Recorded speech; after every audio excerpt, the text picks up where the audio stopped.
বলো তো বন্ধুরা, এটার মধ্যে কি আছে?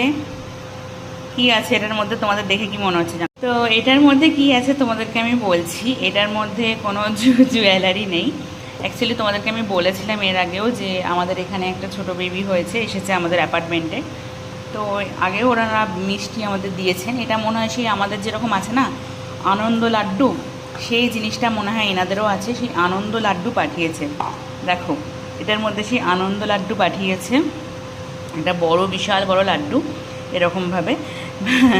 বেশ সুন্দর লাগলো। আমি প্রথমে ভাবলাম কি না কি, তারপর আমি শুনলাম এটা প্রসাদ। তো বেশ ইউনিক ব্যাপারটা না? আমাদের আনন্দ লাড্ডু কোনোদিন এরকম খামের এরকমভাবে দেওয়া হয় না। হয়তো দিলে কোনো কৌটোতে বা সাদা বলে ওইভাবে দেওয়া হয়, কিন্তু এনাদের এখানে এরকম পুরো বক্স করে করে দিচ্ছে, মনে হচ্ছে একটা গিফট। মানে ভীষণ সুন্দর। প্রথমে মানে যেই দেখবে সেই মনে হবে কোনো কিছু হয়তো গিফট আছে, রূপোর জিনিস হোক বা কোনো তামার জিনিস হোক বা পিতলের জিনিস হোক, এরকম কিছু ভাববে না। বা কাঁচের জিনিস হোক, কাঁচের জিনিসও আমরা এরকম টাইপের বক্স পাই। তো এটা কিন্তু একদমই অন্যরকম। চলো দেখো, এই আনন্দ লাড্ডুটা দিয়েছে।